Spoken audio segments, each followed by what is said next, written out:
Well, hello, friends, and how are you doing? How's your week going? Happy Tuesday to you. And if you're joining me on the replay, happy replay day to you as well. We're live and I'm excited to welcome you to today's live level up conversation.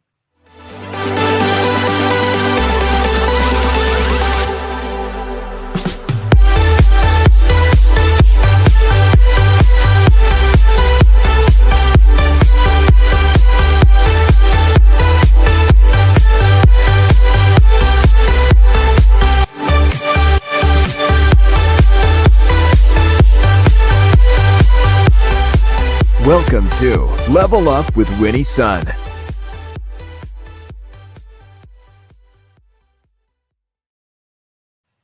Hello, friends, and thank you so much for your time today. It is such a treat to be here with each and every one of you. I'm Winnie Sun, your host, Forbes contributor, CNBC Council member, and award-winning financial pro, here to keep you on top of relevant trending business news. And as you know, you're always part of today's discussion. I'm so grateful for you making that investment to be here with us. Definitely know that I'll be monitoring your feedback throughout our program. Of course, we'll be sharing that during our community moment. Now, today I want to tell you, I want to welcome you back because we have a very, very special guest, and I can't wait to introduce her to you. She's a renowned pediatrician, New York Times bestselling author of The Care of Keeping You, which has sold millions and millions of copies, and you are in for a treat. But before we get to her, of course, we need to jump and talk to you about the financial markets, keep you updated on that. But before I do that, I want to say a quick hello to so many of our friends. Thank you so much for being here. I see many of you on our different platforms. Do you know we'll be monitoring your comments, so don't be shy. We'd love to hear where you're joining us from. All right, so here is some good news. The market actually closed pretty positively today. Those of you investors seeing that rocky week that we had last week, and of course yesterday was very volatile as well. Some good news, and we'll take it. Now, the Dow closed up 401 points today. NASDAQ up 344, big ones. S&P also up 68 points today. More inflation news, though. And this is what I want to talk to you about, because just when we thought things were getting a little bit better, right? Things seem to be calming a little bit on the Ukraine border. And I think that's where we're seeing some of that activity today as well. But wholesale prices, unfortunately, rose 1% in January. Now, that's up near the record of 9.7% over the past year. To give you an idea of what that means, prices at the wholesale level have jumped significantly. This is so much more than was expected for last month. And this is reported as by the U.S. Labor Department. This is as of today. Now, the producer price index, which measures the final demand goods, actually increased 1%, like we talked about last month. But to give you an idea of how much this is, and over the last 12 months, it's risen over 9.5% to about 9.7, which is now almost at the record number that we saw in 2010. So definitely a lot to be paying attention to, especially for those of you, who are buying things for maybe your company or employees, as well as your household. Things are certainly getting a lot more expensive. So we'll see what the Fed does this year. But as you know, we expect some pretty aggressive interest rate hikes, I should say. Now, on a positive, this news I thought you would really enjoy, and I see Vicky joining us from Facebook Live. It's great to have you, Vicky. I thought of you when I actually found this news, and that is, Belgium has now is approving a 4-day work week, and they plan to give employees the right to ignore their bosses after work. That's right. So if they're on the 4-day work week, and let's say you're a boss and you're texting or emailing your employee, well, in Belgium, that's not going to be okay. In fact, because of this, they're doing so much work on the work-life balance initiative that they're saying, you can actually ask for a 4-day work week for 6 months. Now, this includes both the public and private sectors, and it'll give you that flexibility. Also, let's say, you're on a 5-day work week and you want to go to a 4-day work week, just out of the blue, maybe for a vacation. You actually just have to let your employer know 7 days prior. I thought it was really interesting. Now, we've seen some of that trend in other countries as well, but, Belgium plans to make this a law. Now, they say that this is going to have to go through much discussion, many meetings, a lot of, law-making discussions here, but this is what they plan to do. And so I'm excited to see how this will impact not only those in Belgium, but also if this will trickle down to other countries as well, and perhaps even here in the United States. And as I always say, maybe financial markets open for 4 days. I'll take it. I would agree. I think that's a great idea. But let me ask you this. And you know what? Before I do this, I want to say a quick hello, of course, to Paul, also joining us from Facebook Live. See Vicky, I see Joshua, I see so many of you. Thank you so much for being here. I'm curious to see what your thoughts are about this. 4-day work week, 5-day work week. Which one do you choose? Because in Belgium, a 4-day work week also still means that you're working that 38 to 40 hours a week. So you're just truncating one less day, but you're working much longer hours. So how do you feel about that? Well, I'd love to hear from you. So if you're watching, definitely put in feedback. Let us know. And of course, if you're watching us on replay, let us know as well. Now, today's a really special topic. To be honest with you, I was a little surprised by this topic, but I was really fascinated by it at the same time. As you know, I'm a parent of 3 kids, and this is something that I've thought about. And I feel like I'm definitely not an expert in, but fortunately, our guest today is. So I want to say a quick, huge welcome to the one and only Cara Natterson. Thank you so much. She is a pediatrician, as we talked about earlier, New York Times best-selling author, The Care of Keeping You. How are you? I'm great. Thank you for having me. Well, I am so honored to have you here, Dr. Natterson, I should say. And I've been calling you Cara because I feel like we're already friends. But I'm Cara. Call me Cara. Well, thank you so much for being here. You know, this was a really interesting topic. And then I saw this come from my producers. I was like, oh, what a treat. This is going to be a really, really interesting topic. The topic, I would say, is maybe a puberty. Sometimes you don't think that puberty would be on a show like level, but tell me, you know, Cara, what is it about this topic that you think is so important that we discuss right now? Well, I mean, let's start with the fact that people don't like to talk about it, right? But it's something that happens to every single human on earth. So puberty is this stage that we go through when we move from being a child to an adult. And very specifically, it's the sexual maturation of the body. So you go from not being able to reproduce to being able to reproduce. And for generations, it was something that wasn't talked about. But now things have really changed. And one thing that's driven the change is that we have sort of a more open, communicative society, which is a great thing. Another thing that has changed, though, is that puberty is lasting much longer than it ever did. And so when we all went through it, it might have been 2 or 3 or 4 years long. And now it's approaching a decade. So we have to talk about it. Wow, that's incredible. I'm Yeah. fascinated by this. Now, why is it? Why is it that it's been extended? Yeah, no one really knows quite yet. There are incredible research studies going on about it. In fact, some of them are based in the Bay Area in San Francisco, as well as in New York and Cincinnati, and they're looking at big pools of kids trying to understand what's driving this process. I usually answer it by saying this. Is it the food we eat? Probably. Is it what we drink? Probably. Is it the air we breathe? Probably. Is it what we put into and onto our body in the form of cosmetics?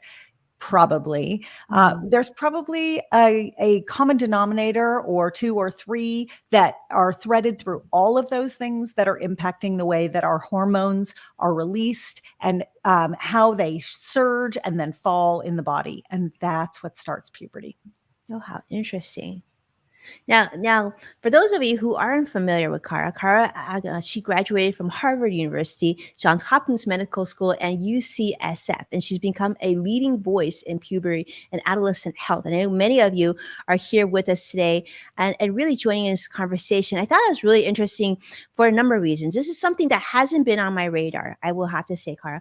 You know, obviously being a parent, I know it was a discussion. I remember, you know, my husband went to Daddy and Me with my son, had this discussion, but really it's not something I think many of us, like you said, talked about, and certainly not something we always think about. But maybe I could ask you this. I'd love to hear your backstory, because I'm guessing when you were kind of going through school, going through college, getting your degrees, you weren't thinking this is what I'm going to do in my life. So how did you get from where you were back then to where you are today? It's a fair comment. I never thought I was going to be a puberty expert. I didn't even really think I was going to be a doctor. My mom seems to think I always knew, but my recollection was that I just really liked the STEM fields. I loved math and science. And when I went to college, it was sort of a path that laid itself out in front of me. But when I got into medical school, I actually didn't go. I took a gap year, which at the time was not really a thing. And I decided to go work in the drug rehab industry for a year. And then from there, went back to medical school, fell in love with pediatrics. The patients on the pediatric wards are, in my opinion, the most motivated to get well. And they are incredible partners in health, even before they're really verbal. So I loved taking care of them. And I graduated from medical school, went to my residency training, and decided to become a pediatrician. And it was a great path for me. I worked in general pediatrics for about 7 or 8 years. I moved back to Los Angeles, where I'm from. And it was only when I had my own kids, my kids were 2 and 4.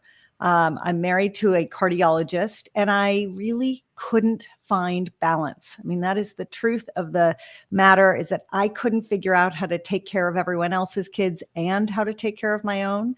And it was a real irony for me that I was there for other people's kids and not mine.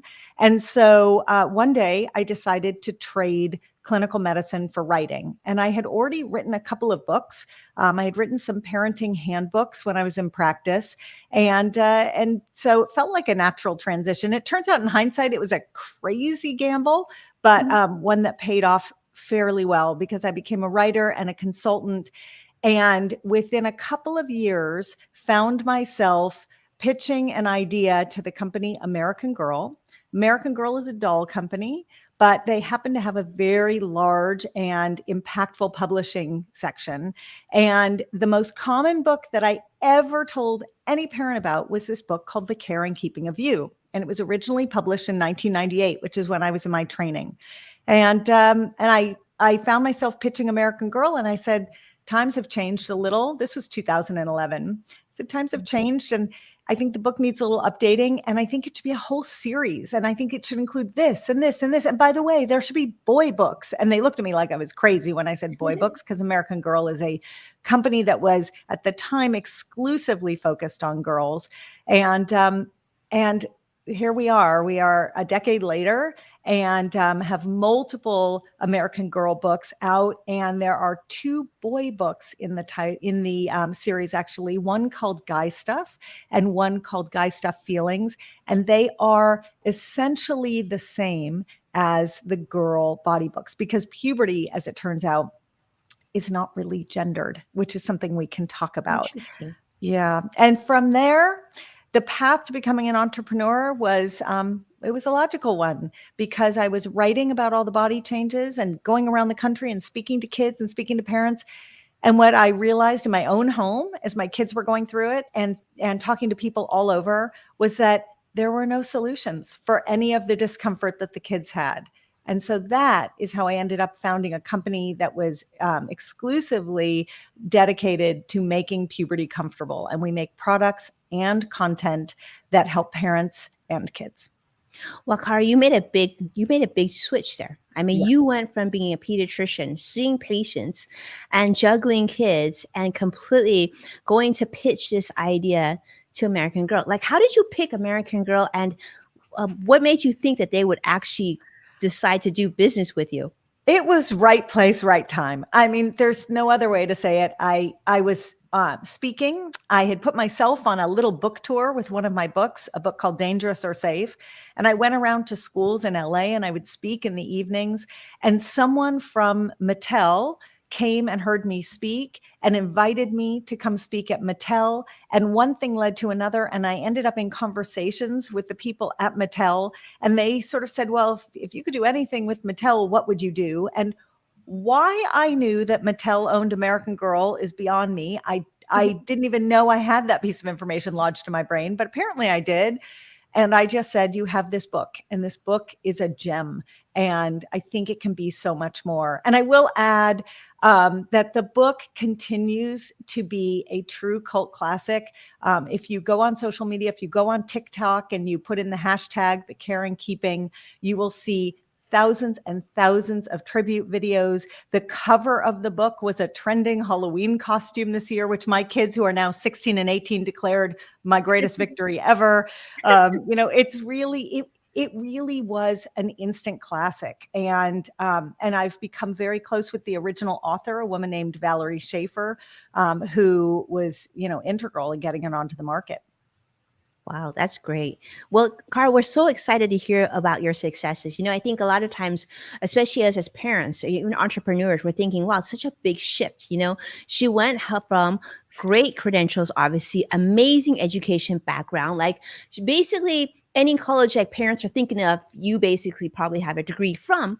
But shifting that and saying, you know what, I know this is what I've been doing. I've been seeing patients, clinical work and whatnot, but shifting and becoming a writer, that seems like a big leap. How did you feel about that? Were you worried? Were you scared? I mean, I know your husband is a cardiologist, so that may give you some comfort, but you had gone to so much school for this and shifting in this direction. How did you feel?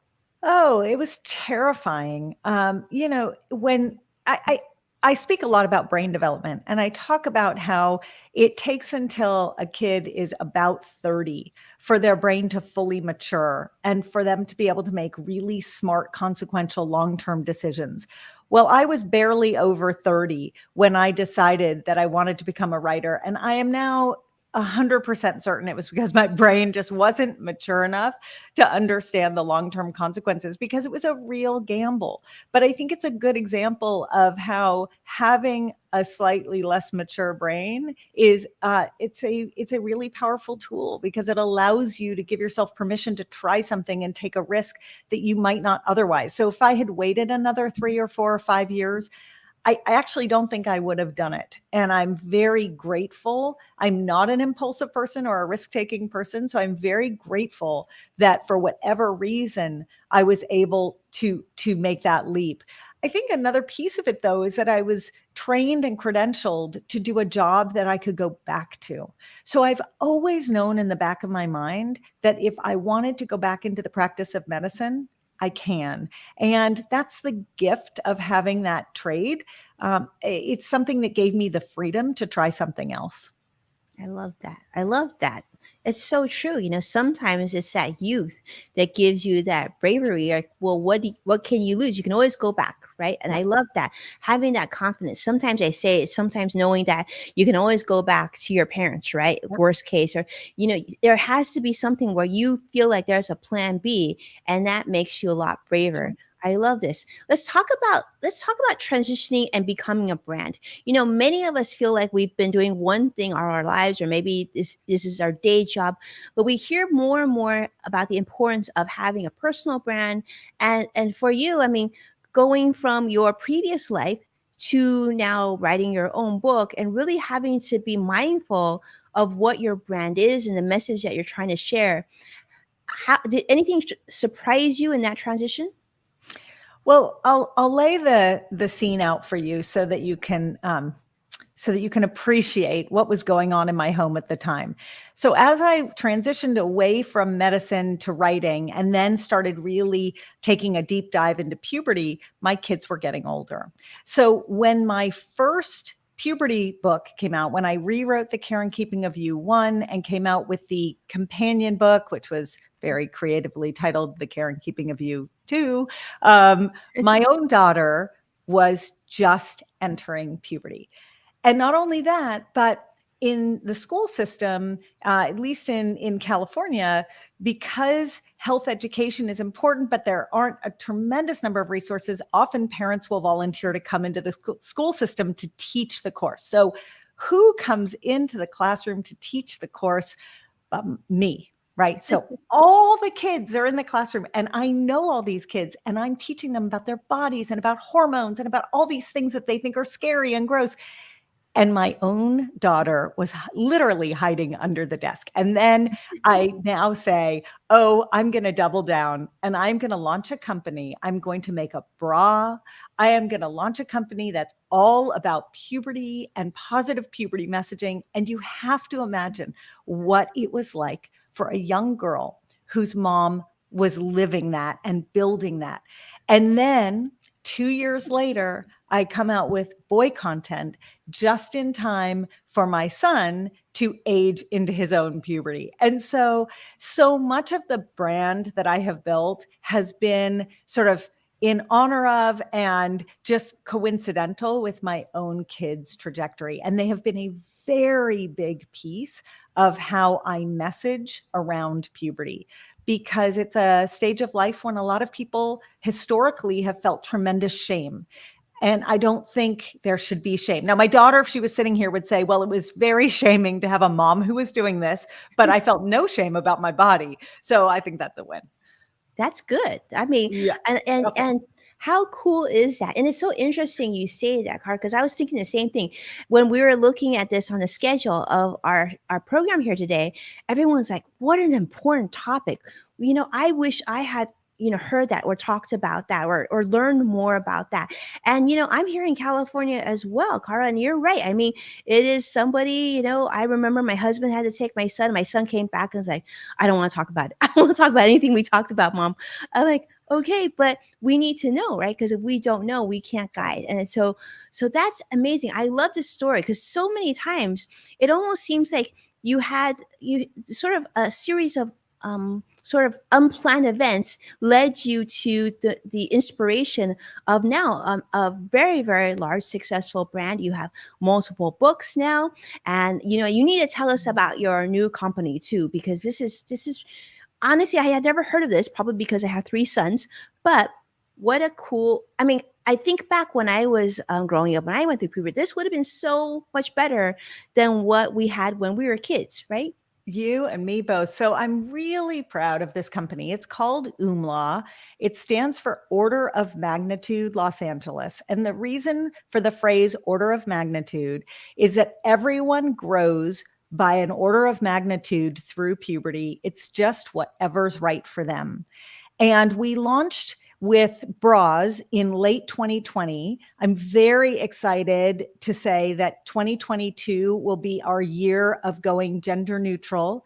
We will be launching product for sleep and socks that I won't give away the trade secret, but let's just say that every parent of a child who's had sweaty, smelly feet will thank us. But we will have gender neutral product to help solve for really universal pain points across puberty.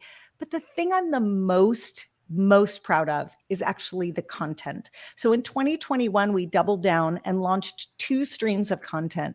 One is called the Puberty Portal, and it's actually on the OOMLA website. And what we do is we have older teenage kids, usually ages 18 to 22, writing content that I then read and edit and vet, but it's content for kids who are 5 or 10 years younger than they are. And that, when you talk, Winnie, about what you wish you knew, when we give prompts to our older writers, it's literally, what do you wish someone had told you 5 or 10 years ago? And the content that they create is incredible. And it's unlike anything that's out there. If you go online and you search puberty content, it's all written for parents and parents to talk to their kids about, which is fine. And it's important that parents have conversations with kids, but there's nothing searchable that's written by and for tweens and teens. So we did that in early 2021, which was amazing. And then in mid 2021, launched the Puberty Podcast. And the Puberty Podcast is a podcast that I do with my co-host, Vanessa Kroll-Bennett, who is also a puberty educator. And she's hilarious, very soulful and very hilarious all at the same time. And we cover every topic parents write us about, call us about, email us about, across the gamut of puberty. So we have episodes about handling late bloomers, early bloomers, when kids are going to get their periods. But then we also bring in all sorts of experts who are in and around this space to talk about their expertise specifically as it relates to puberty. So it might be relationship expertise or, hormonal expertise or environmental expertise, but it's all related to this time through puberty. So our sort of whole intent with OOMLA is to be the place that solves for the pain points of puberty. Did you ever think you would spend this much time thinking about puberty? No, absolutely not. But it's great. It's tremendously fun. And I'm so energized by the kids who tell us what a difference it makes to be in comfortable product, to look great and feel great in your skin, to understand what's happening to your body. There's nothing better. Yeah, because it's really overwhelming, right? Because you're going through such a rite of passage in your life that you've never experienced before, that you feel like you can't talk to anybody about, and then like everything just feels weird, and you're already insecure because you're going through. And kids.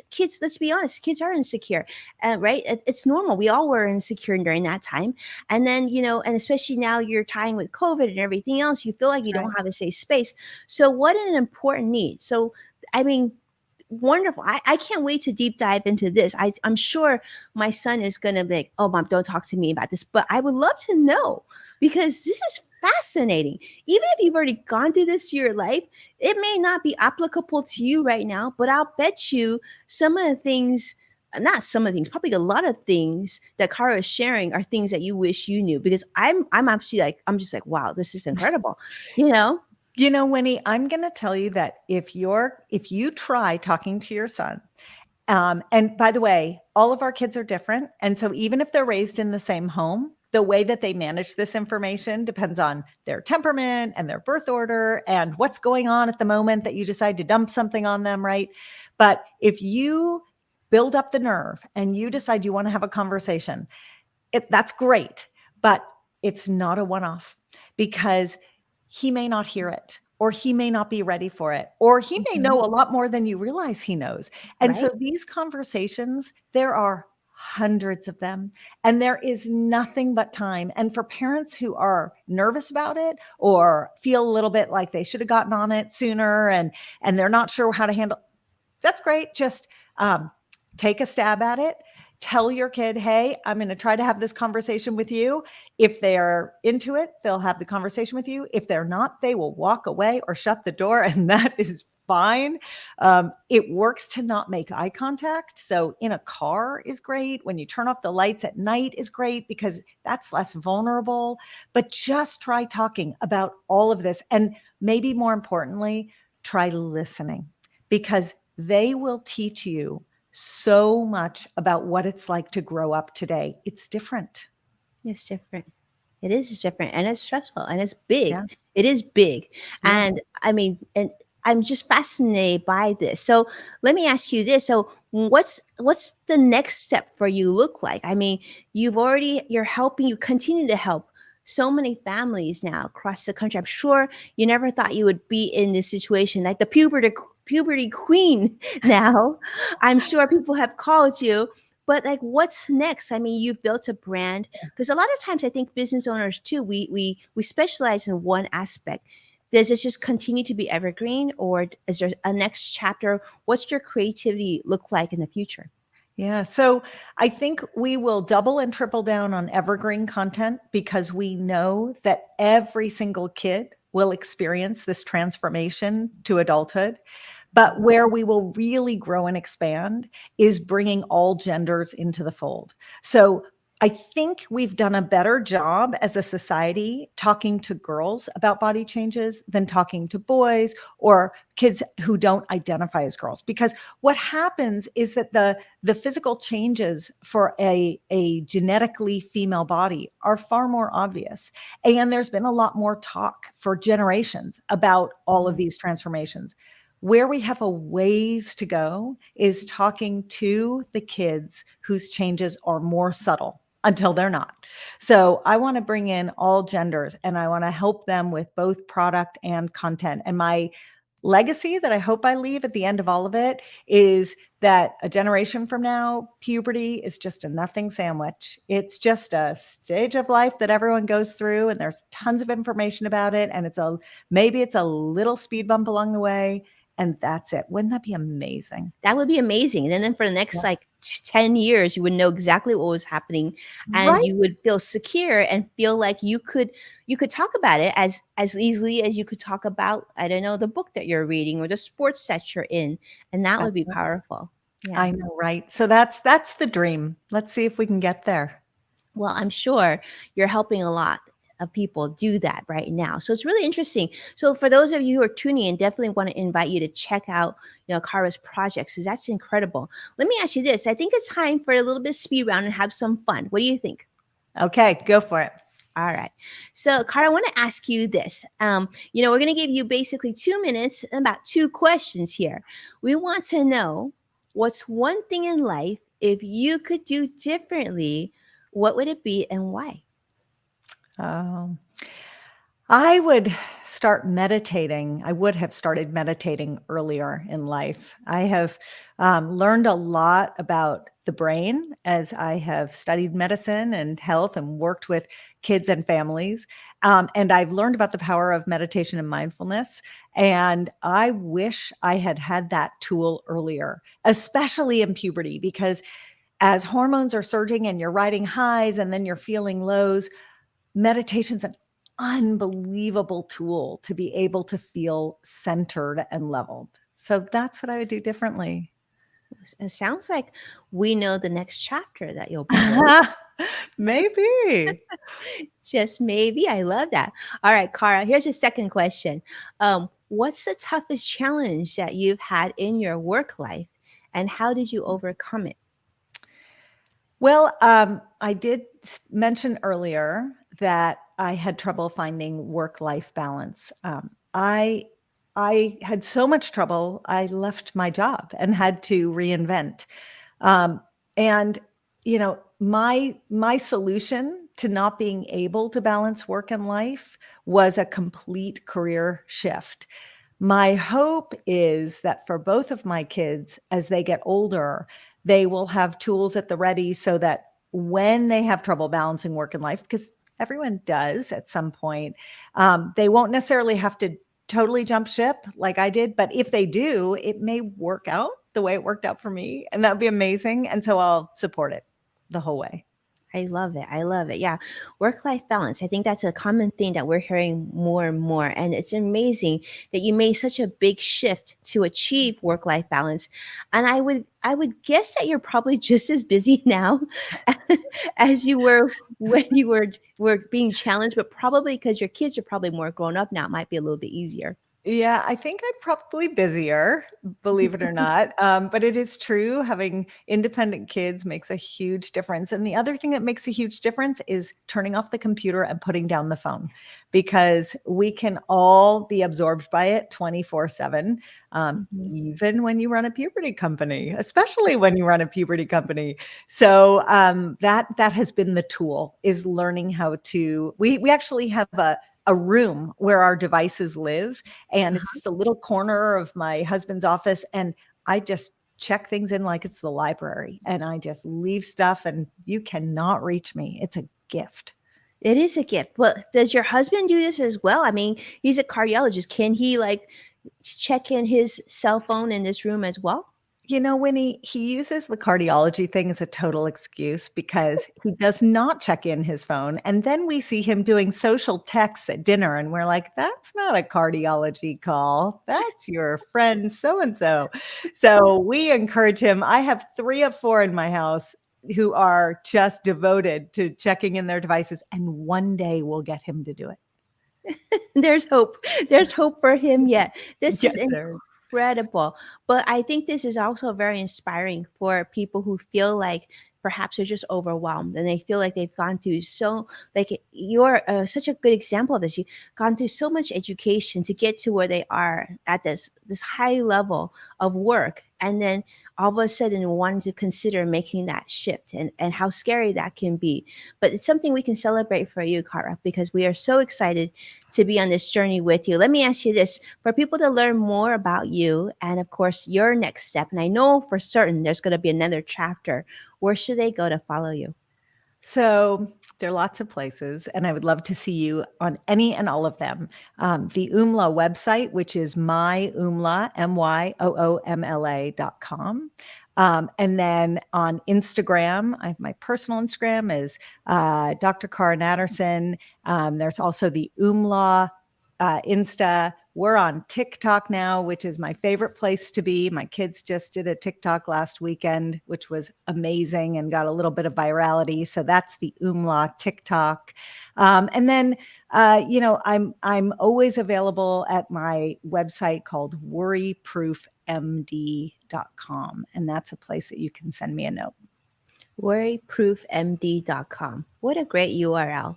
With that, I mean, that's beautiful. Well, thank you so much. Thank you so much, Cara, for being here and sharing so much knowledge with us and being inspiring, because I think this is probably something that some of you probably didn't think we would share on Level Up, but it is certainly a great way to level up. So thank you so much, Cara, for being here. And thank you so much, our friends, for watching and supporting our program. I want to take a moment and just say hello to Paul. It's so great to see you here. I see Modern Mom here. We see CrossX Fighter, Joshua asking about speed round. We're definitely going to bring that back because we know that was such a treat. Thank you so much for watching, supporting our program, and please take a moment to share the show with someone that you care about. And as a reminder, you can find full episodes of Level Up on NASDAQ, the CW San Francisco, Amazon Fire, and Roku. Be well, and I can't wait to see you later this week. Take care now.